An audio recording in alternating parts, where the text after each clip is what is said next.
He gassed entire towns, fed political prisoners to starving lions, forced cabinet ministers to play Russian roulette with loaded guns. For 24 years, Saddam Hussein turned Iraq into his personal torture laboratory while the world shook his hand and sold him weapons. Behind the military parades and palace ceremonies lay a man who perfected industrial-scale murder. Tonight, 25 crimes they buried with the butcher of Baghdad. Stay to the end. Number 1 involves a secret harem that disappeared hundreds of women, born in violence, rose through blood, ruled by terror. 1979, Saddam seizes total power and immediately purges rivals on live television. The executions are filmed and distributed as a warning to anyone considering opposition. For 2 decades, he turned Iraq into a laboratory for human suffering, testing new methods of torture, execution, and psychological warfare on his own people. Picture this. You're Iraq's finance minister sitting in a midnight cabinet meeting at the Republican Palace. The meeting ends normally, but then Saddam stands up, pulls out a loaded Colt 45, and starts walking around the table. He stops behind each minister's chair and spins the cylinder. The gun clicks empty at the first minister's head. Applause. Click. Second minister. More applause. This continues around the entire table until someone's luck runs out. According to one defected bodyguard, the gun clicked empty 847 times over multiple meetings before someone finally died.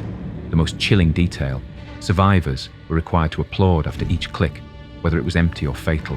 Those who hesitated or showed fear were marked for special attention at future meetings.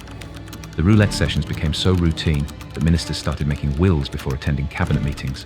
One former minister who escaped Iraq claimed that Saddam would vary the odds, sometimes using 1 bullet, sometimes 3, sometimes spinning the cylinder, sometimes not.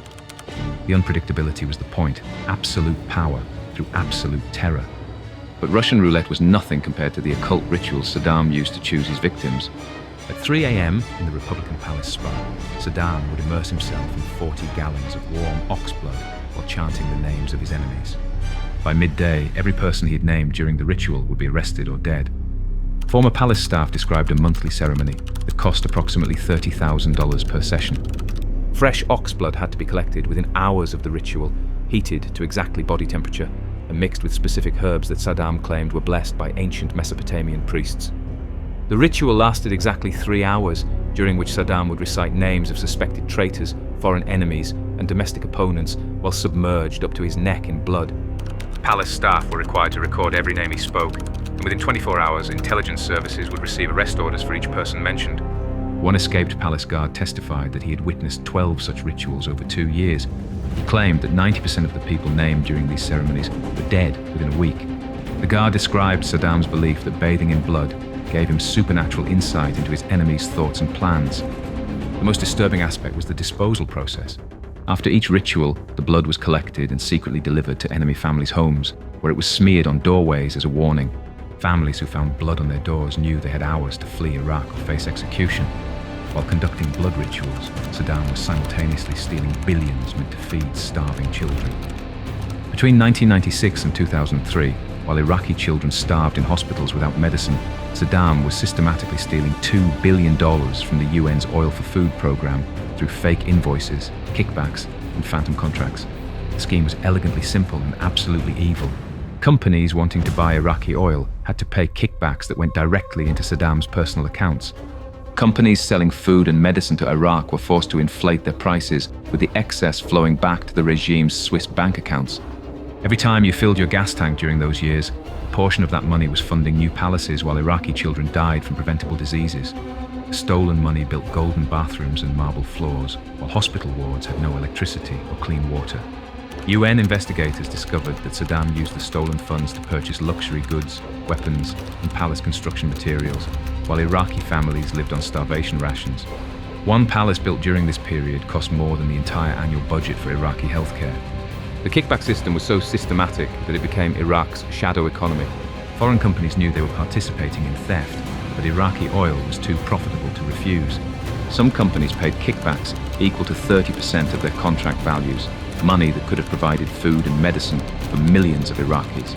The most damning evidence came from Saddam's own records, which showed detailed calculations of how much money could be stolen from each humanitarian shipment without triggering international investigations. But stolen money was just funding for something far more sinister: Saddam's secret nuclear weapons program. 40 miles south of Baghdad, the Al-Tuwaitha Nuclear Research Center was supposed to be conducting peaceful atomic research. Instead, it was the heart of Saddam's secret program to build a 45-kiloton nuclear bomb capable of destroying entire cities. The facility housed hundreds of gas centrifuges designed to enrich uranium to weapons-grade levels, along with sophisticated equipment for plutonium separation and nuclear weapon design. Much of this equipment was purchased from Western companies using dual-use export licenses that claimed the technology was for civilian purposes. Project Babylon, as it was codenamed, aimed to produce nuclear weapons that could reach Israel, Iran, or Saudi Arabia within minutes of launch. Iraqi scientists worked around the clock to solve the technical challenges of nuclear weapon design, using research stolen from international nuclear programs. The most chilling discovery was the targeting plans. Intelligence agencies found detailed maps showing how nuclear weapons could be deployed against population centers across the Middle East, with casualty estimates and fallout projections calculated down to the city block. Your tax dollars helped fund this program through international aid and trade relationships that allowed Iraq to purchase nuclear technology under the guise of peaceful development. Western governments knew the risks, but prioritized economic relationships over non-proliferation concerns. The program was only stopped by Israel's 1981 bombing of the reactor, but Iraqi nuclear research continued in secret facilities that weren't discovered until after the 2003 invasion. Some radioactive materials from the program remain unaccounted for today. While building nuclear weapons, Saddam was also planning to assassinate American presidents on foreign soil. April 1993, Kuwait City. A Toyota Land Cruiser packed with 200 pounds of C4 plastic explosive sits in a parking garage, waiting for former President George H.W. Bush to arrive for a ceremony honoring American veterans of the Gulf War. Kuwaiti police discovered the bomb just 6 hours before Bush's motorcade was scheduled to pass within killing distance. The device was sophisticated enough to level an entire city block and would have killed not just the former president, but hundreds of Kuwaiti officials and American veterans attending the ceremony. The plot involved 17 Iraqi intelligence operatives who had infiltrated Kuwait using forged documents and diplomatic covers. They spent months conducting surveillance, mapping escape routes, and positioning backup explosives in case the primary device failed. FBI analysis of the bomb components revealed signature techniques used only by Iraqi intelligence services, including specific types of detonators and timing devices that matched previous Iraqi terrorist attacks. The explosive power was calculated to ensure that no one within a 300-meter radius would survive. The assassination attempt wasn't just about revenge for the Gulf War. It was designed to trigger a massive American military response that Saddam believed would rally Arab support behind Iraq. He was willing to murder a former US president to provoke a war that could consume the entire Middle East. President Clinton's response was swift. 23 Tomahawk cruise missiles struck Iraqi intelligence headquarters in Baghdad, killing dozens of operatives involved in the plot. But intelligence agencies suspected that similar assassination plans were being developed against other Western leaders. Targeting foreign presidents was just one part of Saddam's war against free speech, which sometimes got very personal. During a 1982 cultural festival in Baghdad, a young poet named Hazem al-Shaalan made a joke that would cost him his ability to speak forever. He quipped that Saddam's speeches sounded like farm animals trying to recite the Quran. The audience laughed. The cameras kept rolling. Then security forces appeared on stage. Al-Shaalan was dragged to a chair while millions of Iraqis watched on live television. Guards held his head still, while others used medical clamps to pull his tongue forward. The cutting was done slowly, deliberately, with surgical precision. A doctor was present to ensure Al-Shaalan remained conscious throughout the procedure and wouldn't bleed to death before the lesson was complete. The severed tongue was held up to the camera as a warning to other artists and intellectuals. The footage was preserved and became mandatory viewing for all state television employees, journalists, and cultural workers. Anyone whose job involved public speaking or creative expression was required to watch the mutilation and sign documents acknowledging they had received the message. Al-Shaalan survived but never spoke again. He was kept alive as a living example of what happened to those who mocked the regime. He was paraded at public events, forced to sit silently while others praised Saddam's wisdom and eloquence. The most chilling aspect was the medical precision. This wasn't a crime of passion. It was a calculated act of terror designed to silence an entire generation of Iraqi intellectuals through one unforgettable example of surgical brutality.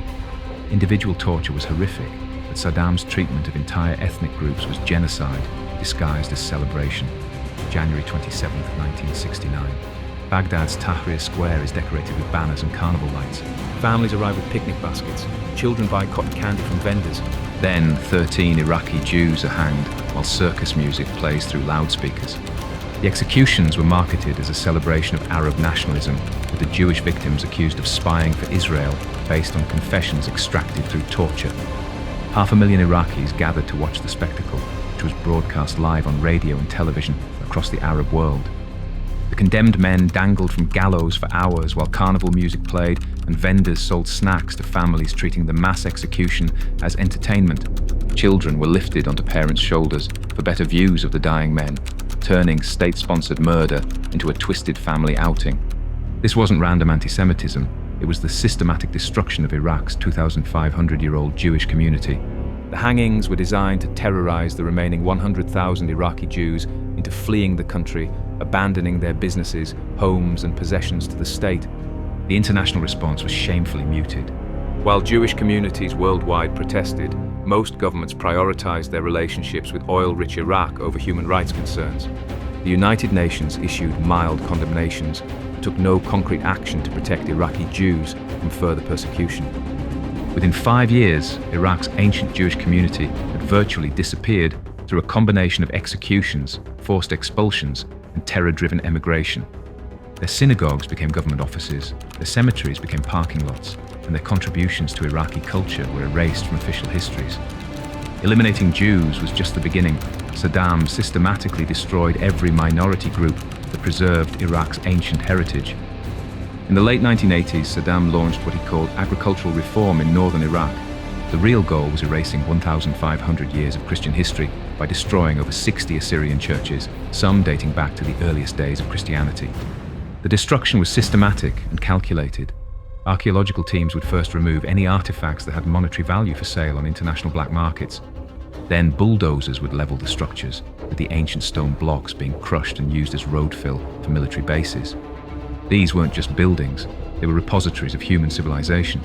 The churches contained manuscripts, artwork, and architectural elements that represented an unbroken chain of Christian worship stretching back 15 centuries. Many contained burial crypts holding the remains of saints and religious leaders venerated across the Christian world. Assyrian priests who protested the destruction simply vanished.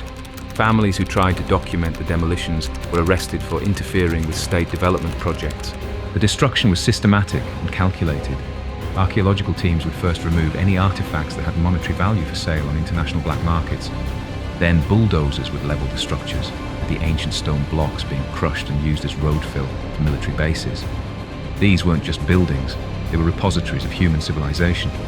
The churches contained manuscripts, artwork, and architectural elements that represented an unbroken chain of Christian worship stretching back 15 centuries. Many contained burial crypts holding the remains of saints and religious leaders venerated across the Christian world. Assyrian priests who protested the destruction simply vanished. Families who tried to document the demolitions were arrested for interfering with state development projects. International Christian organizations that attempted to intervene were denied visas or expelled from Iraq. The cultural genocide extended beyond buildings. Assyrian language schools were closed, religious festivals were banned, and traditional cultural practices were criminalized. The goal was to eliminate any source of identity that competed with absolute loyalty to Saddam's regime. One escaped priest testified that he had watched soldiers use ancient religious artifacts for target practice before bulldozing his church. Sacred chalices became beer mugs in officers' quarters, while biblical manuscripts were used as kindling for military campfires. While destroying ancient religions, Saddam was creating his own twisted faith through child indoctrination programs. In secret facilities across Iraq, the Fedayeen Saddam recruited boys as young as 12 for specialized training that began with beheading chickens and escalated to executing human prisoners while cameras recorded their technique. The program was designed to create a generation of loyalists who had been psychologically broken and rebuilt in Saddam's image. Children were kidnapped from orphanages or taken from families accused of disloyalty, then subjected to months of brutalization designed to eliminate normal human empathy. Training began with small animals, chickens, rabbits, dogs, with instructors teaching proper beheading techniques and measuring how quickly each child could complete the task. Boys who showed hesitation or emotional distress were beaten until they learned to enjoy the killing.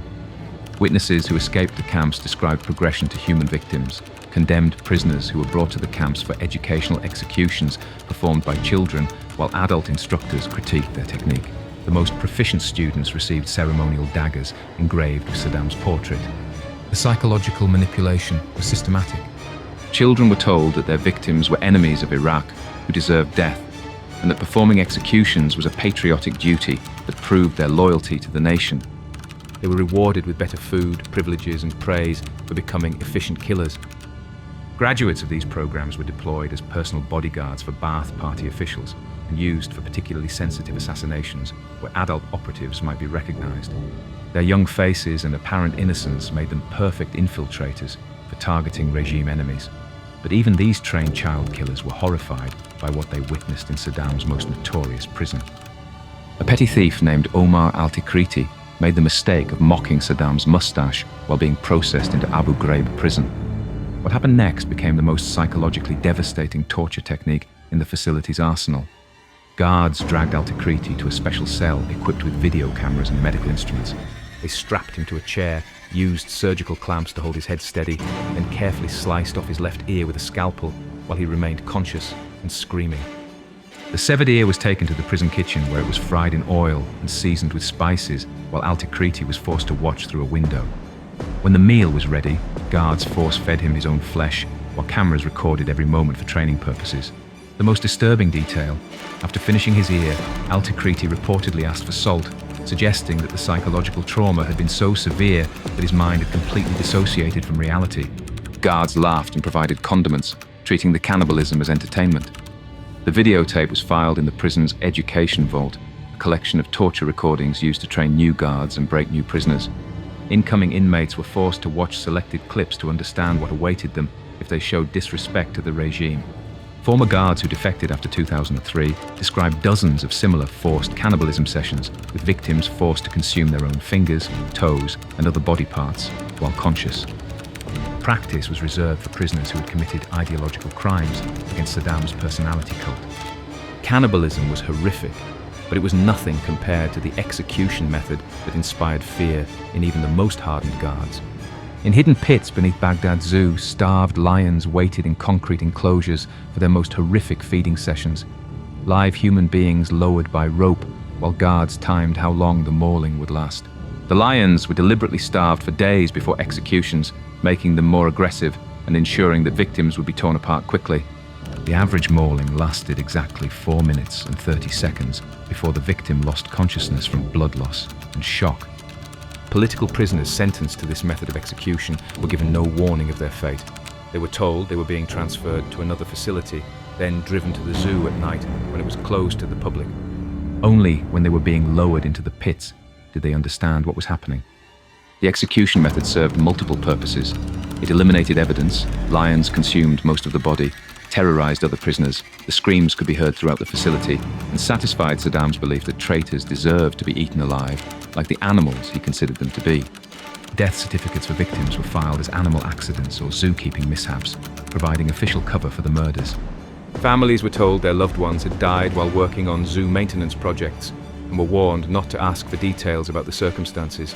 Guards who witnessed these executions reported that some victims remained conscious long enough to see their own limbs being devoured.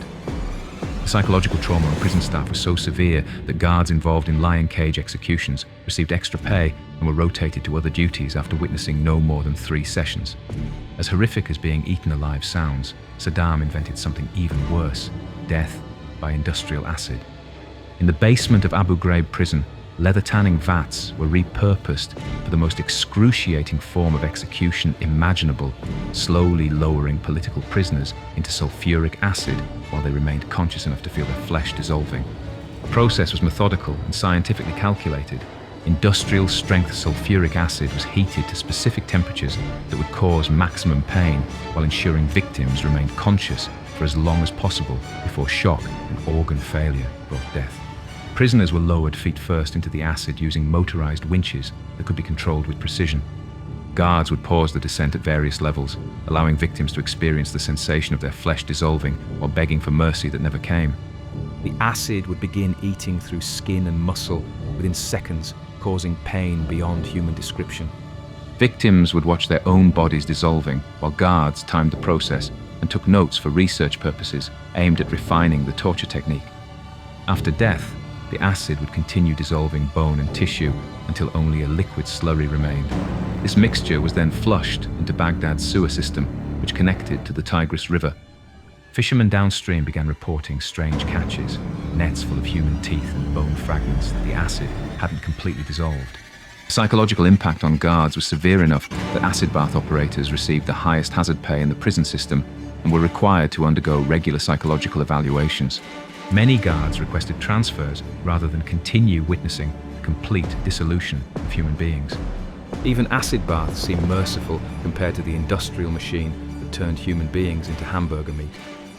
In Block 5 of Abu Ghraib prison sat an industrial meat grinder rated for 2 tons per hour. It was designed for processing livestock, but Saddam's guards used it for eliminating political prisoners in the most mechanically efficient way possible. The machine could process a human body in minutes. Feet-first feeding took approximately 4 minutes of grinding, ensuring maximum suffering before death. Head-first processing took only 10 seconds, but was reserved for prisoners who had provided information or shown cooperation. Guards would force other prisoners to watch the grinding process as psychological torture, explaining that this would be their fate if they failed to confess to their crimes against the state. The sound of human bones being crushed was audible throughout the cell block. The ground human remains were mixed with animal waste and used as fertilizer for government agricultural projects, meaning that Iraqi crops were literally grown in soil enriched with the bodies of political dissidents. This created a grotesque cycle where Iraqis unknowingly consumed vegetables fertilized with their disappeared family members. American forces discovered the machine during the 2003 invasion, along with maintenance records showing regular use and detailed cleaning procedures designed to remove human tissue from the grinding mechanisms. The documentation was so systematic that it read like an industrial manual for mass murder. The technique later spread to other conflict zones. ISIS adopted similar grinding methods in Syria, and Mexican drug cartels began using industrial shredders for disposing of rivals, creating a legacy of mechanized murder that continues today. Industrial murder was efficient, but Saddam's desert burial methods were designed to maximize psychological terror. During the Iran-Iraq War, soldiers who attempted to desert were subjected to an execution method designed to terrorize their comrades, being buried alive while the Iraqi national anthem played through loudspeakers. Deserters were forced to dig their own graves in the desert sand, while their former comrades watched.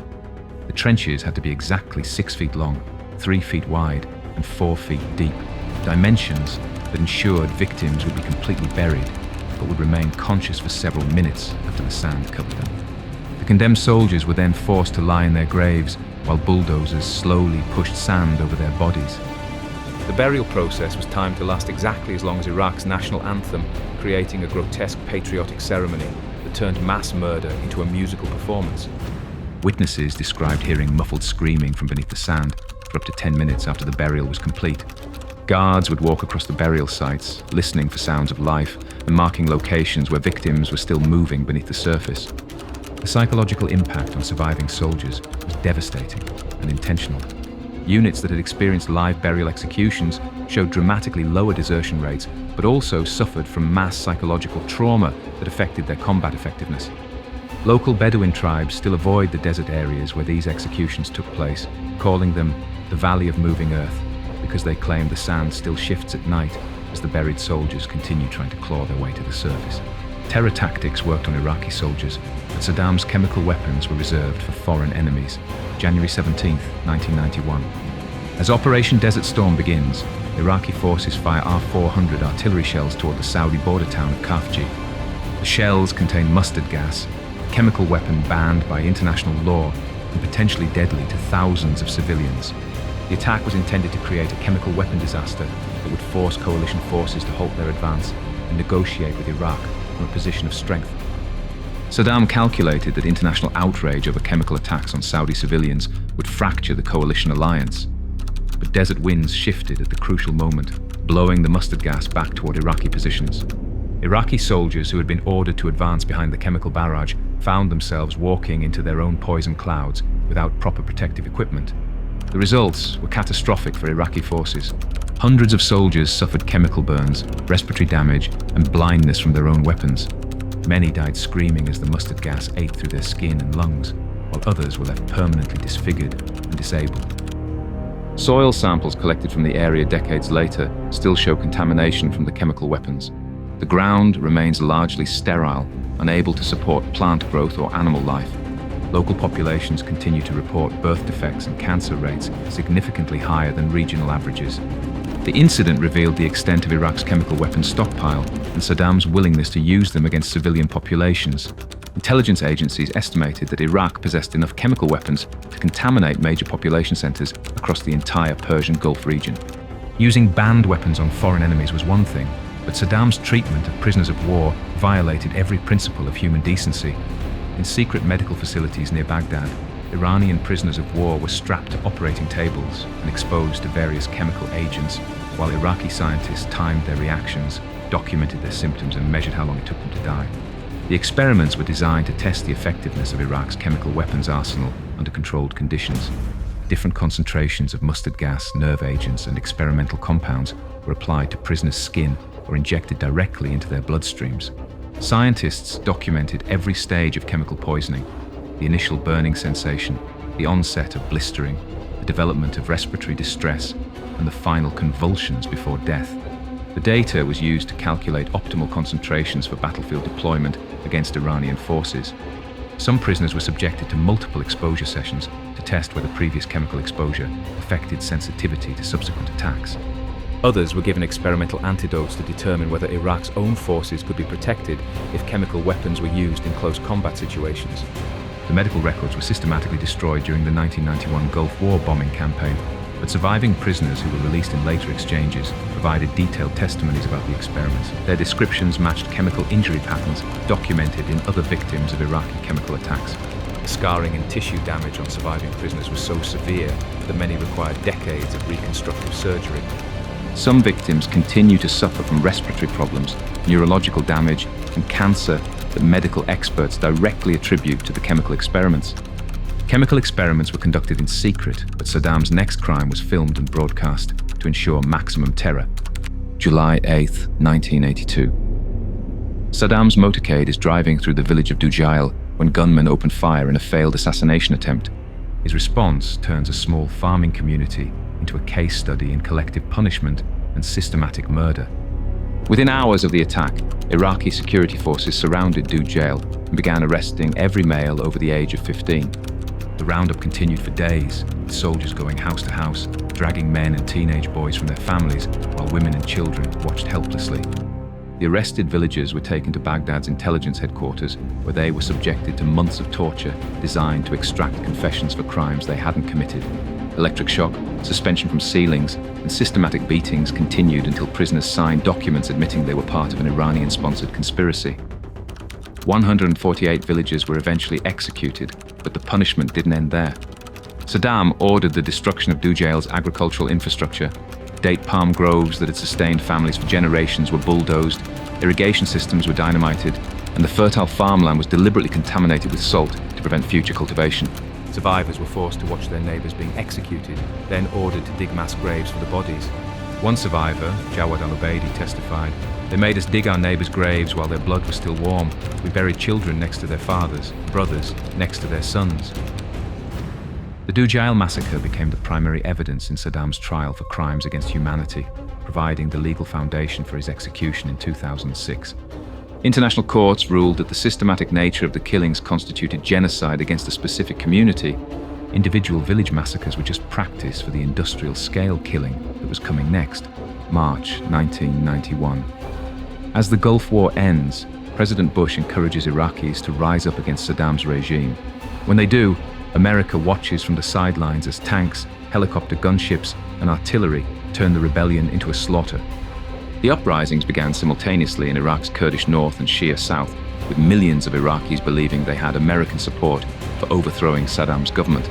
Instead, they found themselves facing the full force of Iraq's military with no international assistance. Saddam's response was swift and merciless. Helicopter gunships fired into crowds of unarmed protesters, while tanks drove through residential neighborhoods, crushing houses with families still inside. Artillery bombardments turned entire city districts into rubble-filled killing zones. The most systematic killing occurred in the southern marshlands, where Shia rebels had taken refuge. Iraqi forces used poison gas, napalm, and cluster bombs to clear the wetlands, turning a UNESCO World Heritage Site into a mass grave that stretched for hundreds of square miles. International observers documented mass execution sites where hundreds of rebels were lined up and shot simultaneously, with bulldozers immediately burying the bodies to hide evidence of the massacres. The speed and efficiency of the killing suggested careful pre-planning for mass murder. Over 100,000 people died in the uprisings, while more than 500,000 fled to refugee camps in Iran and Turkey. The international community's failure to intervene sent a clear message. Saddam could murder his own people with impunity as long as he didn't threaten international oil supplies. But even these massive uprisings were small compared to the systematic destruction of an entire ethnic group. Between 1987 and 1989, Iraqi government forces systematically destroyed 4,500 Kurdish villages in northern Iraq, erasing centuries of Kurdish culture and forcing nearly 2 million people from their ancestral homes. The destruction was methodical and complete. Villages were surrounded by Iraqi forces, residents were given hours to evacuate, then bulldozers leveled every structure down to the foundations. Ancient stone houses, mosques, schools, and cemeteries were all destroyed to eliminate any trace of Kurdish presence. Satellite images from the period show a checkerboard pattern of destruction across Kurdish territories, with geometric scars marking where villages once stood. The precision of the demolition revealed careful planning and coordination between military units, engineering corps, and intelligence services. Residents who were forced to evacuate were trucked to resettlement camps in the desert, essentially concentration camps surrounded by barbed wire and guard towers. Conditions in these camps were deliberately harsh, with minimal food, water, and medical care designed to force Kurds to abandon their ethnic identity. The agricultural destruction was equally systematic. Kurdish farmland was burned, irrigation systems were dynamited, and fruit orchards that had sustained communities for generations were bulldozed and salted to prevent regrowth. The goal was to make Kurdish territories uninhabitable forever. The village destruction was just the preliminary phase of a larger campaign that would culminate in chemical weapon attacks and mass executions. International observers estimate that the systematic destruction of Kurdish communities was responsible for over 200,000 deaths through direct violence, starvation, and disease. Destroying villages was preparation for something far worse, the systematic extermination of an entire people. Operation Anfal, a systematic campaign to exterminate Iraq's Kurdish population through mass deportation, chemical weapons, mass execution, and industrial-scale burial in unmarked graves across the Iraqi desert. Between February and September 1988, Iraqi forces under the command of Chemical Ali Hassan al-Majid implemented a carefully planned genocide that aimed to eliminate Kurdish identity from Iraq forever. The campaign's name came from a Quranic verse about destroying infidels. The operation followed a systematic pattern. Kurdish areas were surrounded by Iraqi forces, residents were ordered to report to collection points, then transported in cattle trucks to remote execution sites where they were shot and buried in mass graves that had been pre-dug by bulldozers.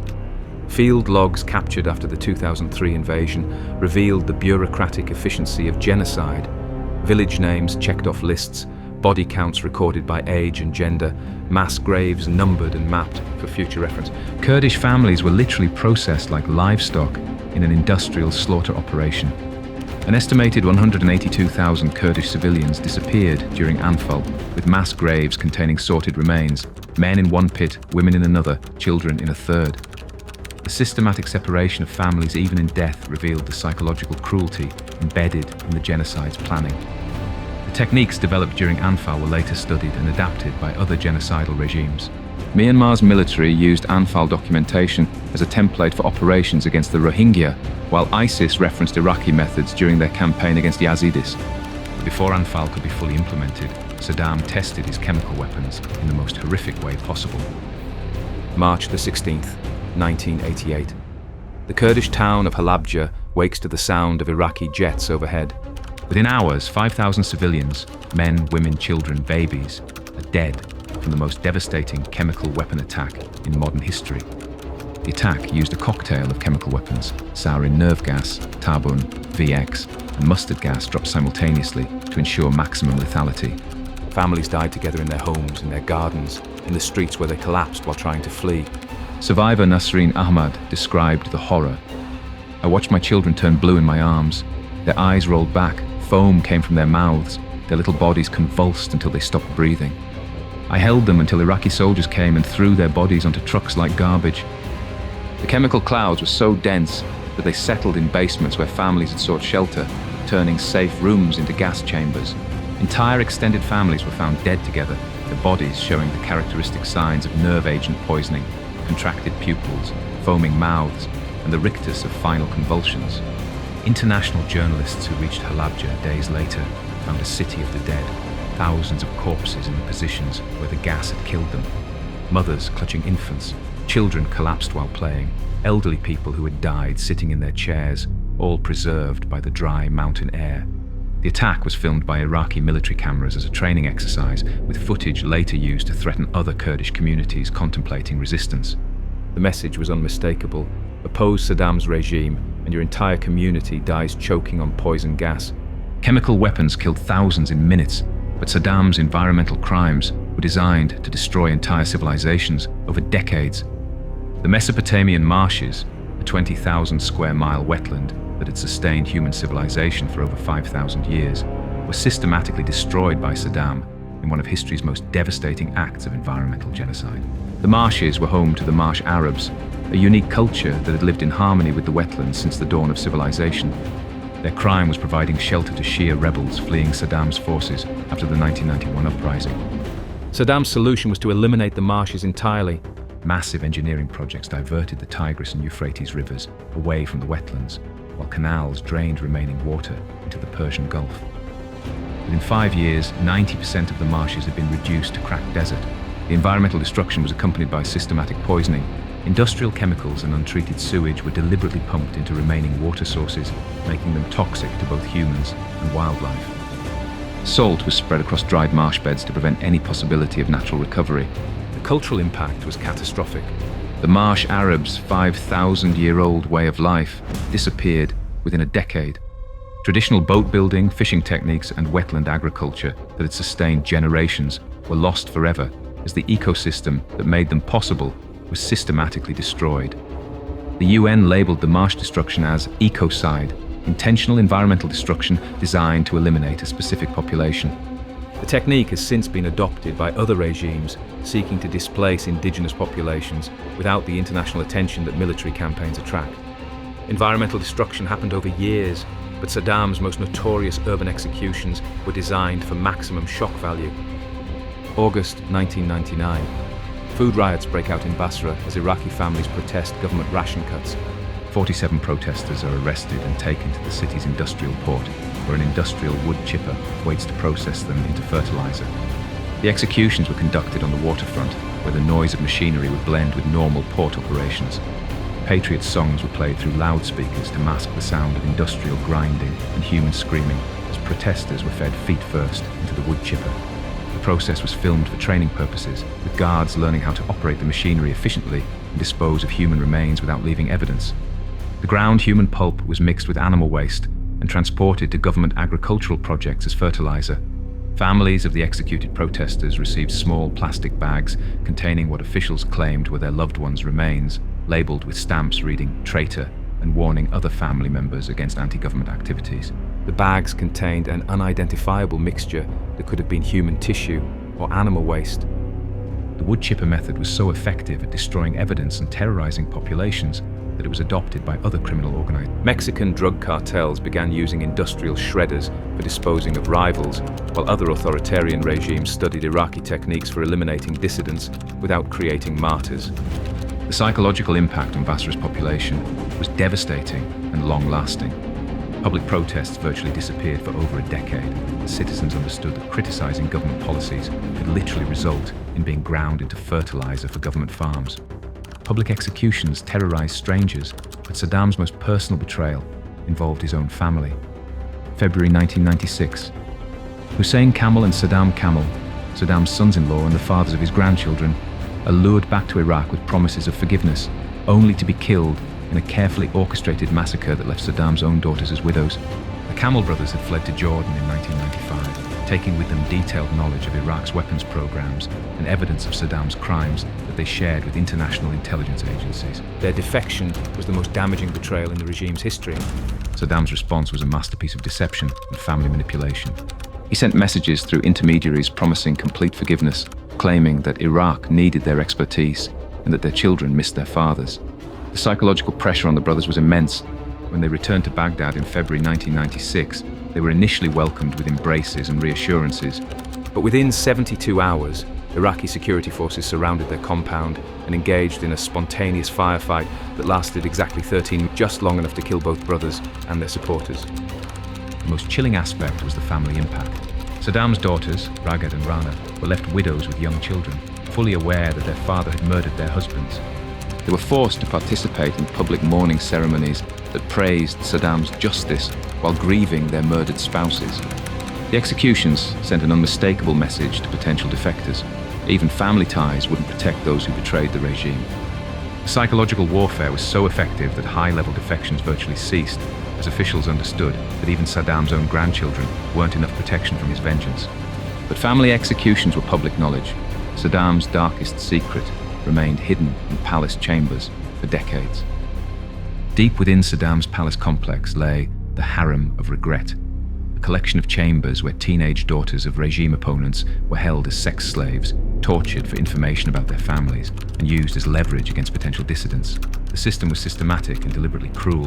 Teenage girls from families suspected of disloyalty were kidnapped during school hours or while shopping with friends. The disappearances were initially treated as regular arrests, giving families hope they might be released. Instead, the girls were taken to specially prepared chambers within Saddam's personal quarters, where they were held as both hostages and victims of systematic sexual abuse. Some were used to extract information about their families' activities, while others served as living threats to ensure their relatives' continued loyalty. Psychological torture was as systematic as the physical abuse. Girls were forced to write letters to their families describing their treatment in graphic detail, with the understanding that good behavior might lead to eventual release. These letters became tools of blackmail against parents and siblings. Some victims were eventually released after months or years of abuse, returning home traumatized and pregnant with children whose paternity could never be acknowledged. Others simply disappeared, with palace staff ordered to dispose of bodies and eliminate all evidence of their existence. Guards were rotated every 48 hours to prevent emotional attachments that might lead to mercy or assistance for the victims. A systematic dehumanization extended to the perpetrators, ensuring that even those tasked with guarding the victims became complicit in their abuse. An estimated 200 women and girls disappeared into this system between 1985 and 2003, with fewer than 30 confirmed survivors who were able to escape or be rescued during the 2003 invasion. Most families never learned what happened to their daughters. They found him in a spider hole, the man who had terrorized millions reduced to a bearded vagrant hiding underground like a rat. But even facing execution, Saddam showed no remorse for the countless lives he had destroyed. His final words revealed the same megalomaniacal delusion that had driven decades of systematic murder. He claimed to be a martyr for Arab nationalism, a victim of American imperialism, a misunderstood leader who had only tried to protect his people. The rope that hanged him snapped on December 30th, 2006, but the poisoned soil and grieving families he left behind continue to define Iraq's struggle for recovery and justice. Iraq still uncovers mass graves containing the remains of Saddam's victims. Kurdish farmers report mustard gas blisters after heavy spring rains wash chemical residue to the surface. Halabja survivors live with chronic nerve damage that will affect their children and grandchildren. The Marsh Arabs are attempting to restore their ancestral wetlands, but decades of environmental destruction have left vast areas permanently damaged. Ancient communities that sustained human civilization for 5,000 years may be lost forever. 25 shadows, hundreds of thousands dead, millions scarred. Foreign suppliers sold him the chemicals. Allied governments shook his hand. The world watched and did nothing. He didn't just destroy Iraq. He created a manual for systematic oppression that continues to influence dictators worldwide. Every hidden torture chamber, every industrial execution method, every technique for eliminating evidence was studied and replicated by future tyrants. You lock your door tonight and sleep safely. His victims never had that chance. But the bigger question remains. How many monsters are we calling allies today? How many handshakes are we watching right now? How many Saddams are we creating with our silence? If a man can murder his own sons-in-law, gas entire cities, and feed political prisoners to wild animals while the world does business with him, what's stopping the next tyrant from trying to beat his record?